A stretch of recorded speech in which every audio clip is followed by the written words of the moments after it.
آسمان جن کے لیے پیدا کیے، ستارے جن کے لیے جھلائے گئے، پہاڑ نصب کیے گئے، زمین بچھائی گئی، سارا نظام کائنات جن کے لیے سجایا گیا، انہوں نے اپنے آنے کا اور اپنے وجود کا اور اپنا جو خصوصی مشن اور سب سے بلند ترین مشن فرمایا، وہ فرمایا کہ انما بعثت معلما، کہ میں معلم بنا کر اس کائنات میں بھیجا گیا ہوں کہ تعلیم کو عام کر دوں اس کائنات میں۔ اسی قوم سے ہمارا تعلق ہے، اسی ملت سے ہمارا آپ وابستہ اور منسلک ہے۔ اے میرے اسلام کے غجور فرزندوں، کیا کل میدان محشر میں محمد رسول اللہ صلی اللہ علیہ وسلم کا سامنا کرتے ہوئے ہمیں شرم نہیں آئے گی کہ جس کائنات کو جس کے لیے پیدا کیا گیا، جس نبی نے اعلان کیا، جس کے قرآن نے تعلیم کو عام کرنے کی تعلیم دی اور جس حدیث نے ہمیں بتایا، اس قوم میں اتنی جہالت کے جہاں نماز جنازہ پڑھانے والے افراد بھی نہیں ہیں۔ جلیانوالہ باغ میں جہاں ڈاکٹر فتین کچلو اور ڈاکٹر ستیہ وردھن نے، جنہوں نے آزادی کے موقع پر تقسیم ہند کے معاملے میں جلیانوالہ باغ سے پہلے انہیں گرفتار کیا گیا، ان کے محبین و مخلصین نے جلیانوالہ باغ بھر دیا تھا۔ جب خالی نہیں ہوئی تو انگریز نے ظلم بربریت کا ننگا ناچ اس طرح کیا کہ سب کو گولیوں کا نشانہ بنا دیا جائے، گولیوں ٹینکوں کا نشانہ بنا دیا گیا، اور اس قدر خون کی ندیاں بہنے لگی کہ جلیانوالہ باغ تاریخ کا ایک حصہ بن گیا۔ لیکن وہی ڈاکٹر سیف الدین کچلو جب ہندوستان کی تقسیم کے بعد پاکستان چلے گئے اور ان کے بیٹے نے جوہانسبرگ یونیورسٹی میں تعلیم حاصل کی، باپ کے انتقال کی خبر سن کر جب واپس آئے تو اپنے باپ کی میت کو کسی مسلم محلے میں، مسلم محلے کے نوجوانوں کے حوالہ یہ کہہ کر کرتے ہوئے کر دیا کہ یہ میرے ڈیڈی کی ڈیتھ ہے، مسلمان آخری رسومات کس طرح پوری کرتے ہیں ان کے ساتھ بھی پوری کر دیا جائے۔ ہم دونوں بیٹوں کا ایگزام ہے یونیورسٹی میں، اس لیے فلائٹ ابھی ہے، موقع نہیں ہے، اس لیے ہم لوگ تو بھی جا رہے ہیں۔ اس باپ کا کیا ہوگا کہ جس کو اتنی تعلیم دی اپنے بیٹے کو، لیکن وہ بیٹا اس قابل نہیں بنا سکا تھا، اس کو اپنے باپ کا حق معلوم نہیں تھا، اس لیے وہ اپنے ایگزام کے چکر میں اپنے باپ کی نماز جنازہ بھی نہیں پڑھا۔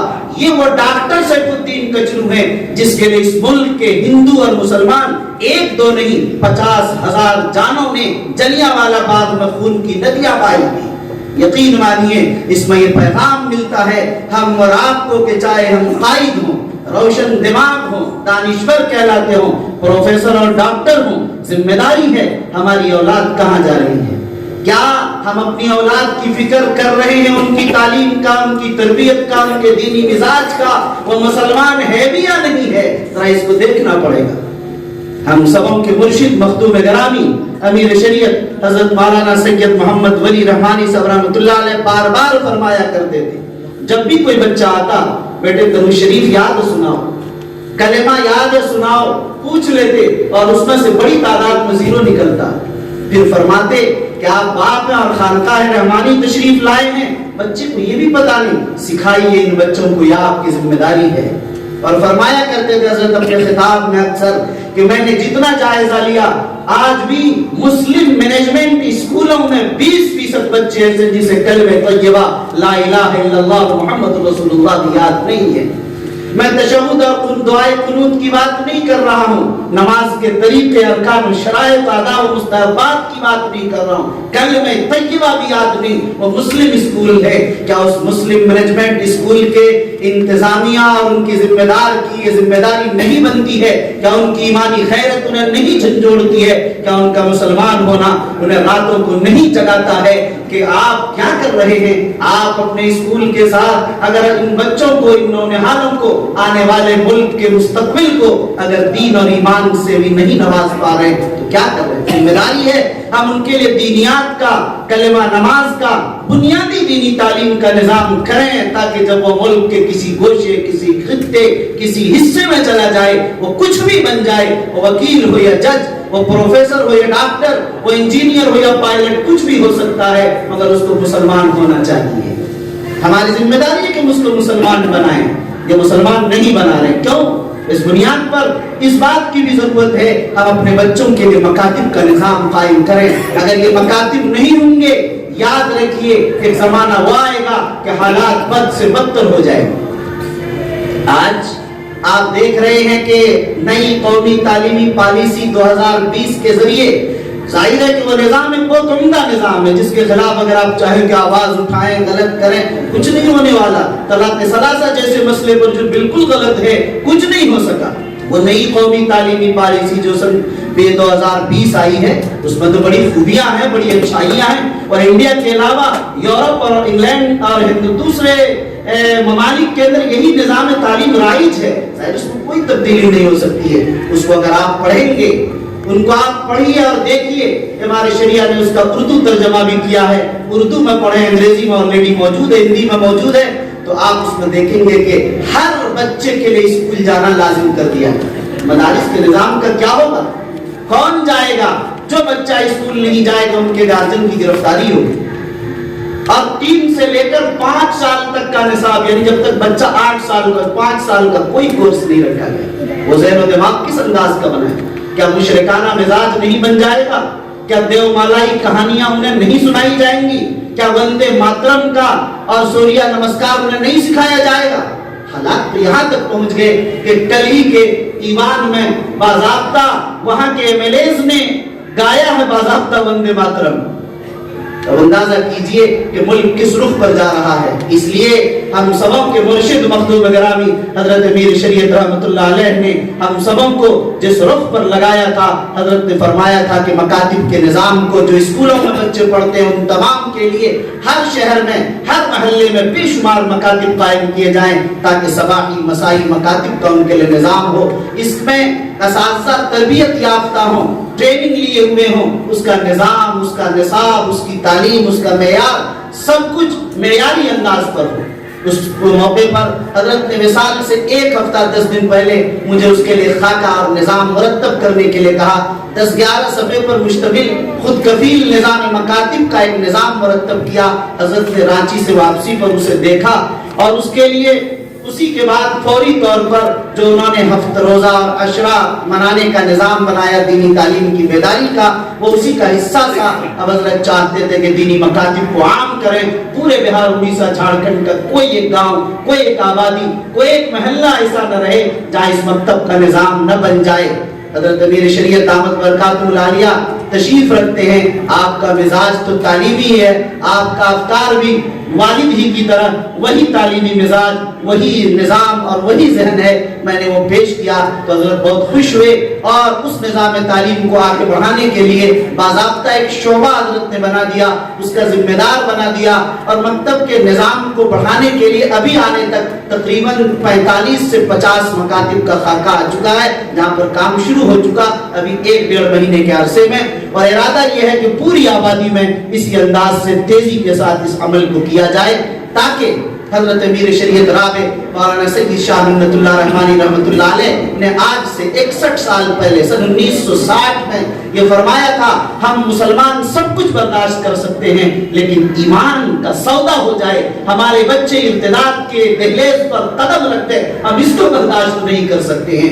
اے دولت مندو, اے ثروت کے مالک لوگوں, اے دانشوروں, نوجوانوں, اے صلاحیت کے رکھنے والے لوگوں, میدان میں آؤ, آگے بڑھو اور اس بات کا عزم کرو کہ اس مجلس سے اٹھنے کے بعد ہم اگر 5 مکتب قائم کرنے کی صلاحیت رکھتے ہیں تو 5 کریں گے, 10 کی رکھتے ہیں تو 10 مکتب قائم کریں گے, 1 کی ہمت رکھتے ہیں تو 1 قائم کریں گے, 1 کی بھی نہیں رکھتے ہیں 5 آدمی مل کر 1 مکتب چلا سکتے ہیں, یہی نظام قائم کریں گے.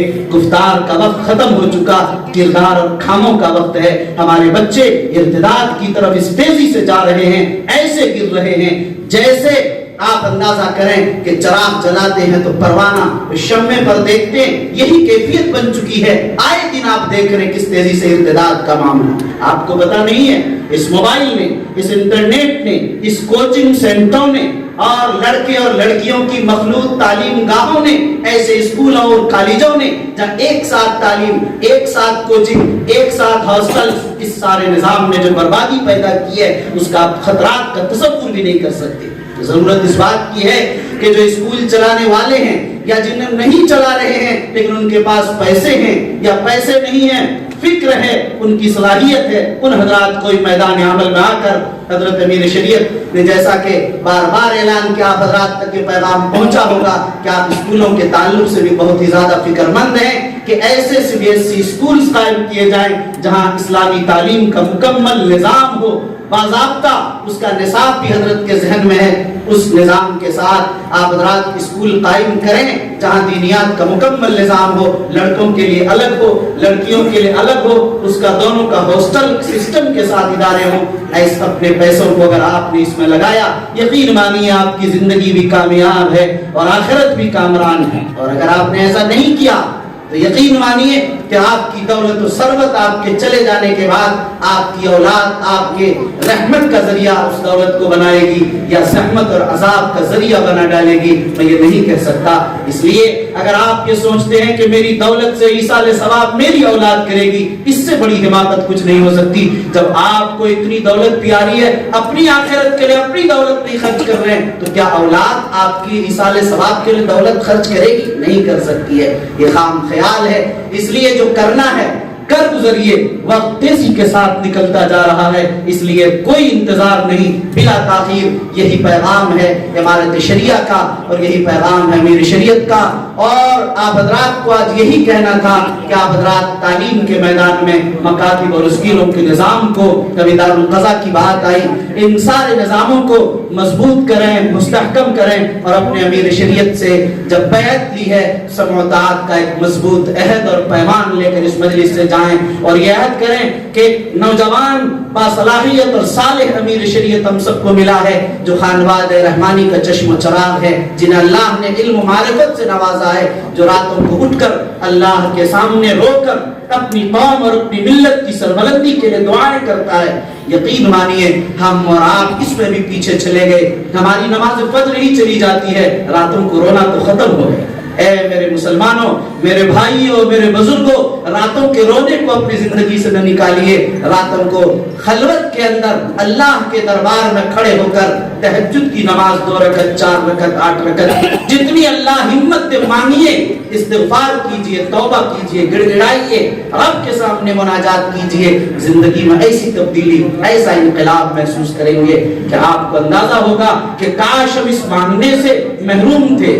عطار ہو، رومی ہو، راضی ہو، غزالی ہو، کچھ ہاتھ نہیں آتا بے آہ سحر گاہی۔ اس لیے آپ راتوں کو رونے کی عادت بھی ڈالیے، اپنے بچوں کو نمازوں کا پابند بنائیے۔ ان کے ہاتھوں میں کتنا موبائل دے رہے ہیں، آپ کی بچیوں کے ہاتھوں میں کتنا موبائل ہے، رات کو کتنے بجے آپ ان سے موبائل ضبط کر کے اپنے پاس رکھ لیتے ہیں، اس پورے نظام کو بنائیے۔ آپ سب ذمہ دار ہیں، مسئول ہیں، کل قیامت میں پوچھا جائے گا، کہیں اپنی اولاد کی وجہ سے آپ بھی جہنم جا سکتے ہیں۔ آپ کی نماز، آپ کا تقویٰ آپ کو جنت پہنچا رہا ہو، لیکن آپ کے بچے کی بدعمالیوں کی بنیاد پر وہ کہتے کہ میرے باپ نے میری تربیت نہیں کی، تو آپ کا بھی بیڑا غرق ہو سکتا ہے، آپ کی بھی جنت جہنم میں تبدیل ہو سکتی ہے۔ اس لیے یہ مرض متعدی ہو جایا کرتا ہے۔ اپنے آپ کو بھی بچائیے، وَأَنفُسَكُمْ وَأَهْلِيكُمْ نَارًا، اپنے گھر والوں کو بھی بچائیے، اپنے پڑوس والوں کو بھی بچائیے، اپنے محلے کے تمام بچوں کی تعلیم کا فکر کیجئے۔ یہ ہم سب کی ذمہ داری ہے اور صاحب ایمان اور مسلمان ہونے کی ذمہ داری ہے۔ دعا فرمائیں اللہ تعالی شانہ ہم سب کو ایمان والا بنائے اور اپنی ذمہ داریوں اور اپنے تقاضوں کو سمجھنے اور اس پر عمل پیرا ہو کر مضبوطی کے ساتھ پہلے مرحلے میں کھڑے ہو جانے کی توفیق نصیب فرمائے۔ آمین وآخر دعوانا